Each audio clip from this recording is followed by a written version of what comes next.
Une salle de cinéma remplie de leurs partenaires. 8 mois après la course du centenaire des 24 heures du Mans, les pilotes de la voiture numéro 72 visionnent le film de toute leur aventure. Ça permet à nos partenaires de les remercier, de leur offrir un beau souvenir de ce qu'ils ont permis de nous faire vivre. Les remercier et de leur montrer un peu les insides, parce qu'en fait il y a beaucoup de choses qu'on vit, qu'on leur raconte, mais il y a plein de choses qu'on oublie. Et là ils découvrent quelque chose de différent.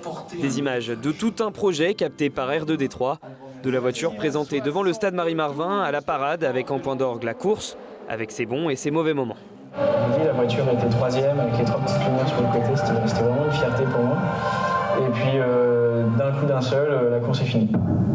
Ça représente bien, je trouve, ce qu'on a vécu l'année dernière au centenaire pendant les 24 heures. Donc voilà, de la joie d'y être. Et puis forcément la déception au moment de l'accident. On l'a eu. Moi j'assume complètement d'avoir fait une erreur. Des mois après, ces pilotes replongent dans une épopée où ils espéraient mieux, voire rêvaient de la victoire.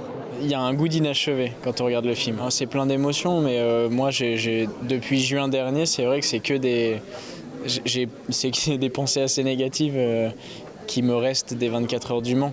Je garde les bons souvenirs d'un côté, mais c'est le sportif qui reste à la fin. Je pensais que je serais soulagé après mes premières 24 heures et c'est encore pire. À charge de revanche, Arnold Robin pilotera, c'est officiel, au Mans cette année. Pour ces deux comparses, il y a peu de chance.